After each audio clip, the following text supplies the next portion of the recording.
आइए भक्तों, आज सुनते हैं सावन पूर्णिमा के दिन श्री सत्यनारायण भगवान की कथा और आरती। तो एक बार बोलिए प्रेम से विष्णु भगवान की जय, लक्ष्मी माता की जय। यह कथा सुनने से दुख शोक आदि को दूर करने वाला है, धन्य धान्य को बढ़ाने वाला, सौभाग्य तथा संतान को देने वाला है। प्रथम अध्याय। एक समय की बात है, नैशिरण्य तीर्थ में शौनकादि 88,000 ऋषियों ने श्री सूत जी से पूछा, हे प्रभु, इस कलयुग में वेद विद्या रहित मनुष्य को प्रभु भक्ति किस प्रकार मिल सकती है तथा उनका उद्धार कैसे होगा। इसलिए हे मुनि श्रेष्ठ, कोई ऐसा व्रत कहिए जिससे थोड़े समय में पुण्य प्राप्त होवे तथा मन वांछित फल मिले। ऐसा कथा सुनने की हमारी इच्छा है। सर्वशास्त्र ज्ञाता सूत जी बोले, हे वैष्णव, मैं पूज्य आप सबने सर्व प्राणियों के हित की बात पूछी है। अब मैं उस श्रेष्ठ व्रत को आप लोगों से कहूँगा जिस व्रत को नारद जी ने लक्ष्मी नारायण से पूछा था। एक समय योगी राज नारद जी दूसरे के हित की इच्छा से अनेक लोकों में घूमते हुए मृत्यु लोक में आ पहुँचे। वहाँ बहुत योनियों में जन्मे हुए प्रायः सभी मनुष्यों को अपने कर्मों के द्वारा अनेक दुखों से पीड़ित देखकर सोचा कि किस यत्न के कारण से निश्चय ही इनके दुख का नाश हो सकेगा। नारद ऐसा मन में सोचकर विष्णु लोक को गए। वहाँ श्वेत वर्ण और 4 भुजा वाले देवों के इस नारायण को, जिनके हाथ में शंख चक्र गदा और पद्म थे तथा वरमाला पहने हुए थे, देखकर स्तुति करने लगे। हे भगवान, आप अत्यंत शक्ति से संपन्न है, मन तथा वाणी भी आपको नहीं पा सकती। आपका यदि मध्य और अंत नहीं है, निर्गुण स्वरूप सृष्टि के कारण भूत व भक्तों के दुखों को नष्ट करने वाले हो, आपका मेरा नमस्कार है। नारद जी से इस प्रकार की स्तुति सुनकर विष्णु भगवान बोले, हे मुनि श्रेष्ठ, आपके मन में क्या है? आपका यहाँ किस काम के लिए आगमन हुआ है? निसंकोच कहो। तब नारद मुनि बोले, मृत्यु लोक में सब मनुष्यों को अनेक योनियों में पैदा हुआ है। अपने कर्मों के द्वारा उनके प्रकार के दुखों से दुखित हो रहे हैं। हे नाथ, मुझ पर दया रखते हैं तो बतलाइए कि उन मनुष्यों के सब दुख थोड़े से प्रयत्न से ही कैसे दूर हो सकते हैं। श्री भगवान जी बोले, हे नारद, मनुष्य की भलाई के लिए तुमने बहुत अच्छी बात पूछी है। जिस व्रत के करने से मनुष्य मोह से छूट जाता है, मैं वह कहता हूँ, सुनो। बहुत पुण्य देने वाला है। स्वर्ग तथा मनुष्य लोक दोनों में दुर्लभ एक उत्तम व्रत है। आज मैं प्रेम वश होकर तुमसे कहता हूँ, सत्यनारायण का यह व्रत अच्छी तरह विधान पूर्वक करके मनुष्य तुरंत ही यहाँ सुख भोग कर मरने पर मोक्ष को प्राप्त होता है। श्री भगवान के वचन सुनकर नारद मुनि बोले, उस व्रत का क्या फल है, क्या विधान है, किसने यह व्रत किया है और किस दिन यह व्रत करना चाहिए, विस्तार से बतलाइए। भगवान बोले, दुख शोक आदि को दूर करने वाला, धन्य धान्य को बढ़ाने वाला, सौभाग्य तथा संतान को देने वाला यह व्रत सब स्थान पर विजयी करने वाला है। भक्ति और श्रद्धा के साथ किसी भी दिन मनुष्य श्री सत्यनारायण भगवान के शाम के समय ब्राह्मणों और बांधवों के साथ धर्मपरायण होकर पूजा करे। भक्ति भाव से नवेद, केले का खम्भ, घी, दूध और गेहूं के चूर्ण सवाया लबे। गेहूं के अभाव में साठी के चूर्ण, शक्कर तथा गुड़ ले आए और सब भक्षण योग पदार्थ जमा करके भगवान को अर्पण कर देवे तथा बंधुओं समेत ब्राह्मणों को भोजन करवावे। तत्पश्चात स्वयं भोजन करके नित्य गीत आदि का आचरण कर सत्यनारायण भगवान को स्मरण करते हुए समय व्यतीत करे। इस तरह व्रत करने पर मनुष्य की इच्छा निश्चय ही पूरी होती है। विशेष कर कली काल में भूमि पर यही मोक्ष का सरल उपाय है। इति श्री सत्यनारायण व्रत कथा प्रथम अध्याय संपूर्ण। तो एक बार बोलिए प्रेम से श्री सत्यनारायण भगवान की जय। द्वितीय अध्याय। सूत जी बोले, हे ऋषियों, जिन्होंने पहले समय में इस व्रत को किया है उनका वृत्तांत कहता हूँ, ध्यान से सुनो। सुंदर काशीपुरी नगरी में अति निर्धन ब्राह्मण रहता था। वह भूख और प्यास से बेचैन हुआ नित्य ही पृथ्वी पर घूमता था। ब्राह्मणों से प्रेम करने वाले भगवान ने ब्राह्मण को दुखी देखकर बूढ़े ब्राह्मण का रूप धरकर उसके पास जा आदर के साथ पूछा, हे वृद्ध, नित्य दुखी हुआ पृथ्वी पर क्यों घूमता है? हे श्रेष्ठ ब्राह्मण, यह सब मुझसे कहो, मैं सुनना चाहता हूँ। ब्राह्मण बोला, मैं बहुत निर्धन ब्राह्मण हूँ, भिक्षा के लिए पृथ्वी पर फिरता हूँ। हे भगवान, यदि आप इसका उपाय जानते हैं तो कृपा कर कहो। वृद्ध ब्राह्मण बोला कि सत्यनारायण भगवान मनोवांछित फल देने वाले हैं, इसीलिए हे ब्राह्मण, तू उनका पूजन कर, जिसके करने से मनुष्य सब दुखों से मुक्त होता है। ब्राह्मण को व्रत का सारा विधान बतलाकर बूढ़े ब्राह्मण का रूप धारण करने वाले सत्यनारायण भगवान अंतर ध्यान हो गए। जिस व्रत को वृद्ध ब्राह्मण ने बतलाया, मैं उसको अभ्यास करूंगा। यह निश्चय करने पर उस ब्राह्मण को भी नींद न आई। वह सवेरे के लिए चला। उस दिन उसको भिक्षा में बहुत सा धन मिला, जिससे बंधु बांधवों के साथ उसने सत्यनारायण का व्रत किया। उसके करने से वह ब्राह्मण सब दुखों से छूटकर अनेक प्रकार की संपत्तियों से युक्त हुआ। उस समय से वह ब्राह्मण हर मास व्रत करने लगा। इस तरह सत्यनारायण भगवान के व्रत को जो करेगा सब पापों से छूटकर मोक्ष को प्राप्त होगा। आगे जो पृथ्वी पर सत्यनारायण का व्रत करेगा वह मनुष्य सब दुखों से छूट जाएगा।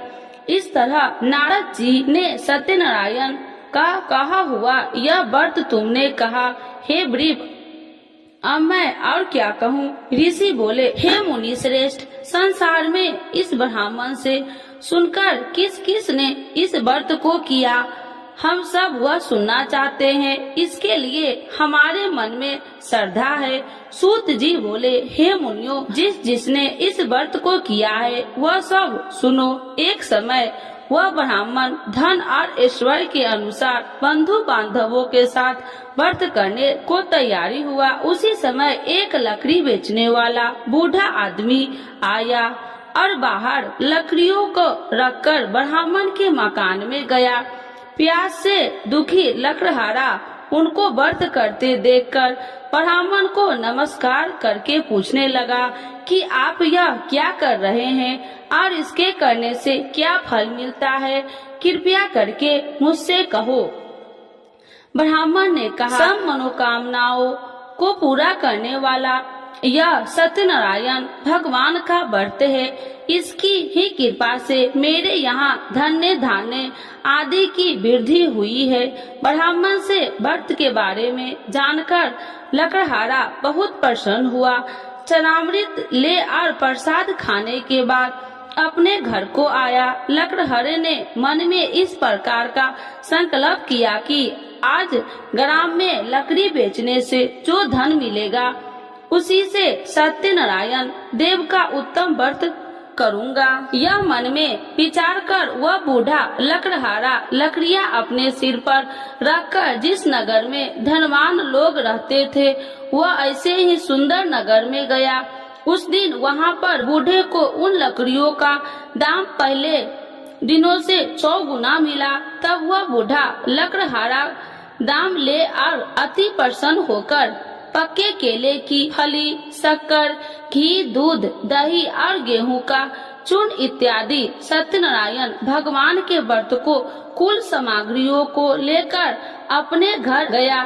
फिर उसने अपने भाइयों को बुलाकर विधि के साथ भगवान का पूजन और व्रत किया। उस व्रत के प्रभाव से बूढ़ा लकड़हारा धन धान्य आदि से युक्त हुआ और संसार के समस्त सुख भोगकर वैकुंठ को चल गया।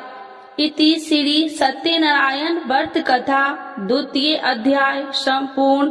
तो एक बार बोलिए प्रेम से श्री सत्यनारायण भगवान की जय। 3य अध्याय। श्री सूत जी बोले, हे श्रेष्ठ मुनियों, अब मैं आगे की एक कथा कहता हूँ। प्राचीन काल में उल्कामुख नाम का एक महान ज्ञानी राजा था। वह जितेंद्रिय और सत्यव्रता था। प्रतिदिन मंदिरों में जाता तथा गरीबों को धन देकर उनके दुख दूर करता था। उसकी पत्नी कमल के समान सुंदर मुख वाली और सती साध्वी थी। एक दिन भद्रशिला नदी के तट पर वे दोनों विधि विधान से सहित श्री सत्यनारायण भगवान का व्रत कर रहे थे। उस समय वहाँ साधु नामक एक वैश्य आया। उसके पास व्यापार के लिए बहुत सा धन था। वह वैश्य नाम को नदी के किनारे पर ठहराकर राजा के पास आया। राजा को व्रत करते हुए देखकर उसने विनय पूर्वक पूछा, हे राजन, यह आप क्या कर रहे हैं? मेरी सुनने की इच्छा है, कृपया आप यह मुझे भी समझाइए। महाराज उल्कामुख ने कहा, हे साधु वैश्य, मैं अपने बंधु बांधवों के साथ पुत्र की प्राप्ति के लिए श्री सत्यनारायण भगवान का व्रत व पूजन कर रहा हूँ। राजा के वचन सुनकर साधु नामक वैश्य ने आदर से कहा, हे राजन, मुझे भी इसका संपूर्ण विधि विधान बतलाइए। मैं भी आपके कहे अनुसार इस व्रत को करूँगा। मेरी भी कोई संतान नहीं है। मुझे विश्वास है कि इस उत्तम व्रत को करने से अवश्य ही मुझे भी संतान होगी। राजा से व्रत के सब विधान सुन व्यापार से नियुक्त हो वह वैसे सुख पूर्वक अपने घर आया। उसने अपनी पत्नी को संतान देने वाले उस व्रत के विषय में सुनाया और प्रण किया कि जब मेरे संतान होगी तब मैं इस व्रत को करूँगा। वैश्य ने यह वचन अपनी पत्नी लीलावती से भी कहे। एक दिन उसकी पत्नी लीलावती श्री सत्यनारायण भगवान की कृपा से गर्भवती हो गई। 10वें महीने में उसने एक अति सुंदर कन्या को जन्म दिया। दिनों दिन वह कन्या इस तरह बढ़ने लगी जैसे शुक्ल पक्ष का चंद्रमा बढ़ता है। कन्या का नाम उन्होंने कलावती रखा। तब लीलावती ने मीठे शब्द में अपने पति को याद दिलाया कि आपने जो भगवान का व्रत करने का संकल्प किया था, अब आप उसे पूरा कीजिए। साधु वैश्य ने कहा, हे प्रिय, मैं कलावती के विवाह पर इस व्रत को करूँगा। इस प्रकार अपनी पत्नी को विश्वास दे वह व्यापार करने विदेश चला गया। कलावती पितृगृह में वृद्धि को प्राप्त हो गई। लौटने पर साधु ने जब नगर में सखियों के साथ अपनी वयस्क होती हुई पुत्री को खेलते देखा तो उसने उसके विवाह की चिंता हुई। तब उसने एक दूत को बुलाकर कहा कि उसकी पुत्री के कोई सुंदर वर देखकर लाए। दूत साधु नामक वैश्य आज्ञा पाकर कंचन नगर पहुंचा और देखा भालकर वैश्य की कन्या के लिए एक श्रृंगे वनिक पुत्र ले आया। उस सुंदर लड़के के साथ साधु नामक वैश्य ने अपने बंधु बांधवों सहित प्रचित होकर अपनी पुत्री का विवाह कर दिया। दुर्भाग्य से वह विवाह के समय श्री सत्यनारायण भगवान का व्रत करना भूल गया। इस पर श्री सत्यनारायण अत्यंत क्रोधित हो गए। उन्होंने वैश्य को श्राप दिया कि तुम्हें दारुण दुख प्राप्त होगा, और फिर अपने कार्यों में कुशल हुआ वैश्य अपने दामाद सहित नाव पर बेड़ा लेकर व्यापार करने के लिए सागर के समीप स्थिर रत्न सारनपुर नगर में गया। रत्न सारनपुर चंद्रकेतु नामक राजा राज करता था। दोनों ससुर जमाई चंद्रकेतु राजा के उस नगर में व्यापार करने लगे। एक दिन भगवान श्री सत्यनारायण की माया से प्रेरित एक चोर राजा चंद्रकेतु का धन चुराकर भाग रहा था। राजा के दूत को अपने पीछे तेजी से आते देखकर चोर ने घबराकर राजा को धन को वैश्य की नाव में चुपचाप रख दिया। वहाँ से ससुर जमाई ठहरे हुए थे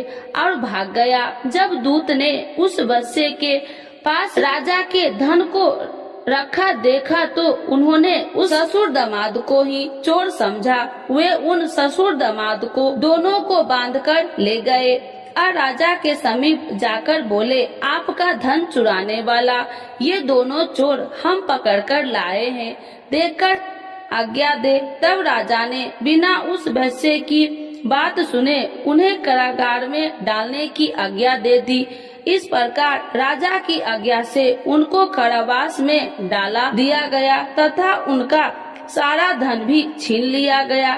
श्री सत्यनारायण भगवान के श्राप के कारण उस वैश्य की पत्नी लीलावती व पुत्री कलावती भी घर पर बहुत दुखी हुई। उनका सारा धन चोर चुरा कर ले गए।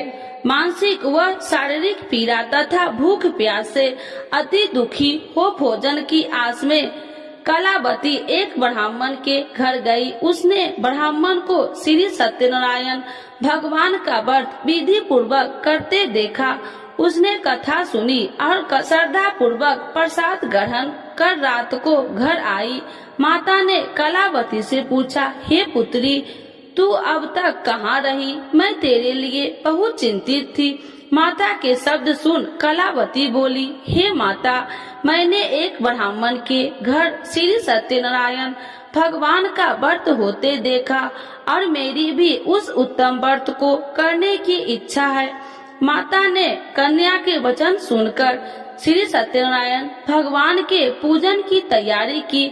उसने बंधुओं सहित श्री सत्यनारायण भगवान का पूजन व व्रत किया और वर मांगा कि मेरे पति और दामाद शीघ्र ही घर लौट आए। साथ ही विनती की, हे प्रभु, अगर हमसे कोई भूल हुई तो हम सबका अपराध क्षमा करो। श्री सत्यनारायण भगवान इस व्रत से संपन्न हो गए। उन्होंने राजा चंद्रकेतु को स्वप्न में दर्शन देकर कहा, हे राजन, जिन दोनों वैश्यों को तुमने बंदी बना रखा है वे निर्दोष है। उन्हें प्रातः ही छोड़ दो।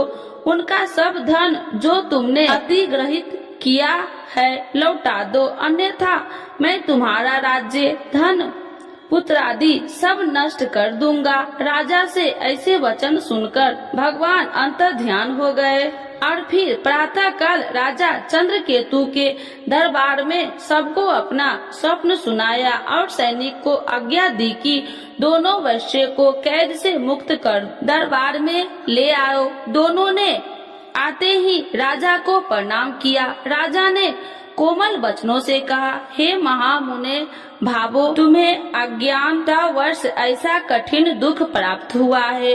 अब तुम्हें कोई भय नहीं, तुम मुक्त हो। इसके बाद राजा ने उनको नए नए वस्त्राभूषण पहनाए तथा उनकी जितना धन लिया था उसको दोगुना लौटाकर आदर से विदा किया।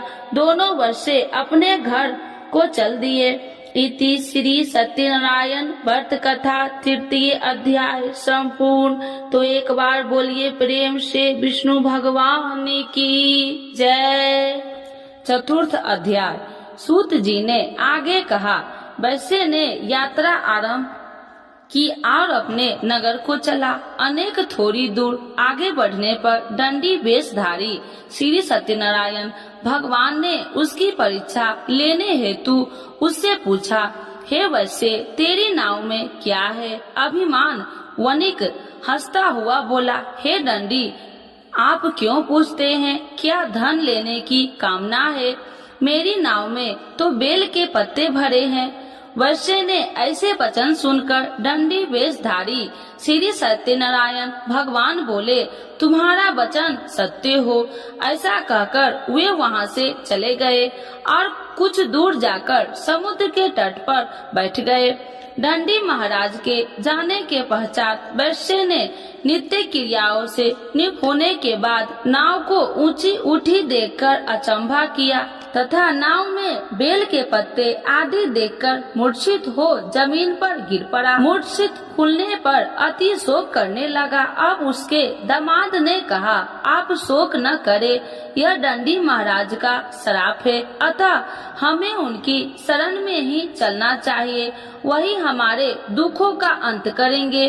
दामाद के वचन सुनकर वह वैश्य दंडी भगवान के पास पहुंचा और अत्यंत भक्ति भाव से पश्चाताप करते हुए बोला, मैंने तो आपसे अत्यंत वचन कहे थे, उनके लिए मुझे क्षमा करे।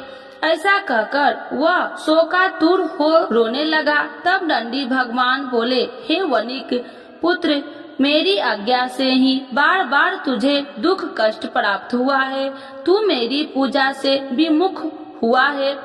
तब उस वैश्य ने कहा, हे भगवान, आपकी माया को ब्रह्मा आदि देवता भी नहीं जान पाते, तब मैं मूर्ख भला कैसे जान सकता हूँ। आप प्रसन्न होइए, मैं अपनी क्षमता अनुसार आपकी पूजा करूँगा। मेरी रक्षा कीजिए और मेरी नौका को पहले के समान धन से परिपूर्ण कर दीजिए। उसके भक्ति से परिपूर्ण वचन सुनकर श्री सत्यनारायण भगवान प्रसन्न हो गए और उसकी इच्छा अनुसार वर देकर अंतर ध्यान हो गए। तब ससुर व दामाद दोनों ने नाव पर आकर देखा कि नाव धन से परिपूर्ण है। फिर वह विधि विधान से भगवान सत्यनारायण का पूजन कर साथियों सहित अपने नगर को चला। तब वह अपने नगर के निकट पहुंचा। तब उसने एक दूत को अपने घर भेजा। दूत ने साधु नामक वैश्य के घर जाकर उसकी पत्नी को नमस्कार किया और कहा, आपके पति अपने जमाता सहित इस नगर में समीप आ गए हैं। लीलावती और उसकी कन्या कलावती इस समय भगवान का पूजन कर रही थी। दूत का वचन सुनकर साधु की पत्नी ने बड़े हर्ष के साथ सत्यनारायण भगवान का पूजन पूर्ण किया और अपनी पुत्री से कहा, मैं अपने पति के दर्शन को जाती हूँ, तू पूजन पूर्ण कर शीघ्र आ जाना। परंतु कलावती पूजन एवं प्रसाद छोड़कर अपने पति के दर्शन के लिए चली गई। पूजन एवं प्रसाद की अवज्ञा के कारण भगवान सत्यनारायण ने रुष्ट हो उसके पति को नाव सहित पानी में डुबो दिया। कलावती अपने पति को न पाकर रोती हुई जमीन पर गिर पड़ी। नौका को डूबा हुआ तथा कन्या को रोती हुई देख साधु नामक वैश्य द्रवित होकर बोला, हे प्रभु, मुझसे या मेरे परिवार से अज्ञानतावश जो अपराध हुआ है उसे क्षमा करे। उसके ऐसे वचन सुनकर सत्यदेव भगवान प्रसन्न हो गए। आकाशवाणी हुई, हे वैश्य, तेरी पुत्री तेरा प्रसाद छोड़कर आई है, इसीलिए इसका पति अदृश्य हुआ है। यदि वह घर जाकर प्रसाद ग्रहण कर लौटे तो इसे इसका पति अवश्य मिलेगा। आकाशवाणी सुनकर कलावती ने घर पहुंचकर प्रसाद ग्रहण किया और फिर आकर अपने पति को पूर्व रूप में पाकर वह अति प्रसन्न हुई तथा उसने अपने पति के दर्शन किए।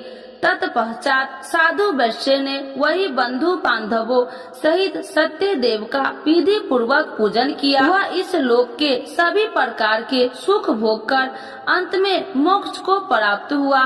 इति श्री सत्यनारायण व्रत कथा चतुर्थ अध्याय संपूर्ण। एक बार बोलिए प्रेम से श्री सत्यनारायण भगवान की जय। पंचम अध्याय। श्री सूत जी बोले, हे ऋषिगण, मैं एक और कथा कहता हूँ, आप सभी ध्यान से सुनो। सदा प्रजा के लिए चिंतित तुंगध्वज नाम का एक राजा था।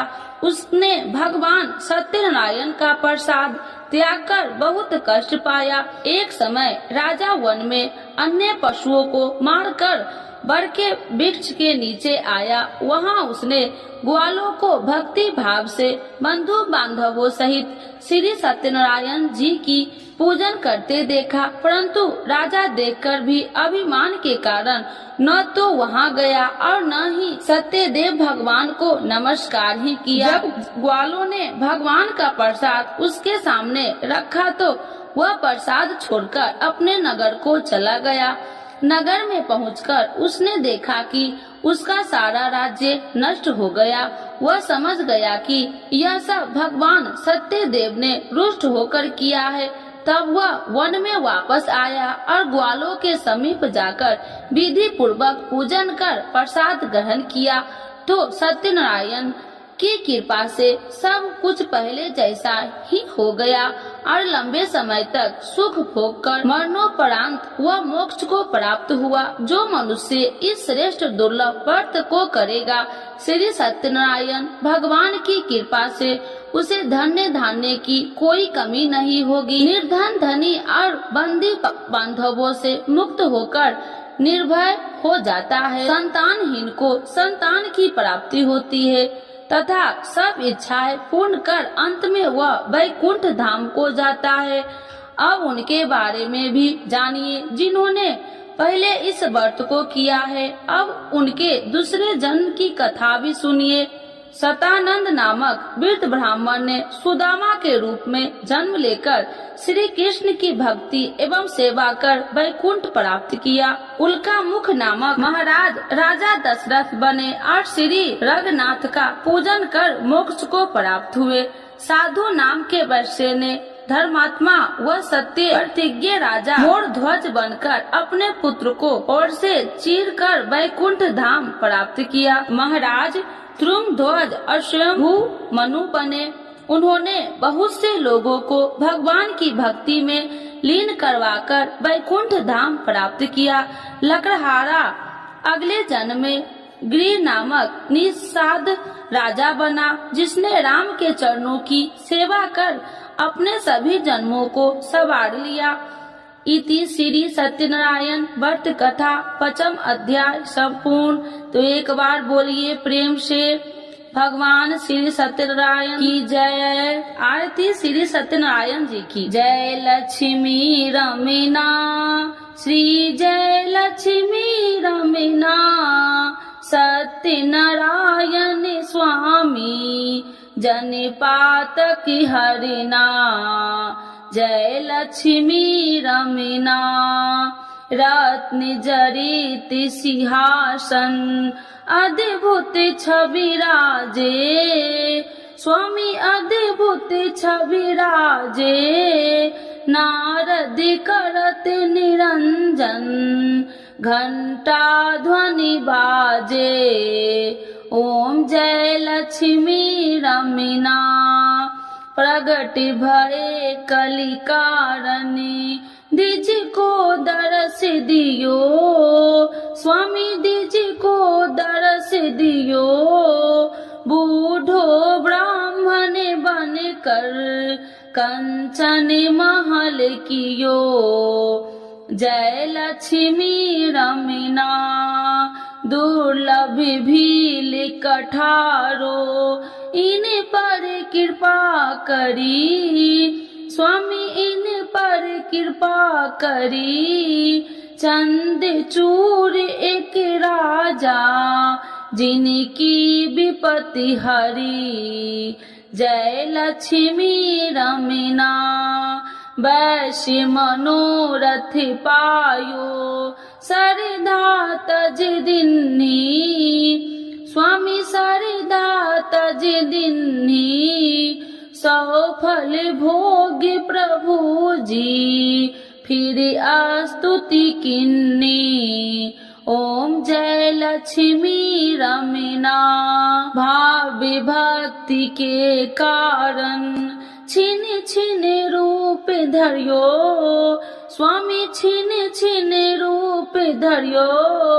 सरधा धारण किन्ही सरिधा धारण किन्हीं तिनको काज सयो। ओम जय लक्ष्मी रमना ग्वाल बाल संग राजा बन में भक्ति करी। स्वामी बन में भक्ति करी मन वांछित फल दिन्हो दीन दयाल हरि। जय लक्ष्मी रमना चढ़त प्रसाद सबाय कदली फल में बा। स्वामी कदली फल में बा धूप दीप तुलसी से राजी सत्य देवा। ओम जय लक्ष्मी रमना। श्री सत्यनारायण जी की आरती जो कोई नर गावे। स्वामी जो कोई नर गावे कहत शिवानंद स्वामी मन वांछित फल पावे। जय लक्ष्मी रमना स्वामी जय लक्ष्मी रमना। श्री सत्यनारायण भगवान की जय। विष्णु भगवान की जय। सर्व देवी देवताओं की जय।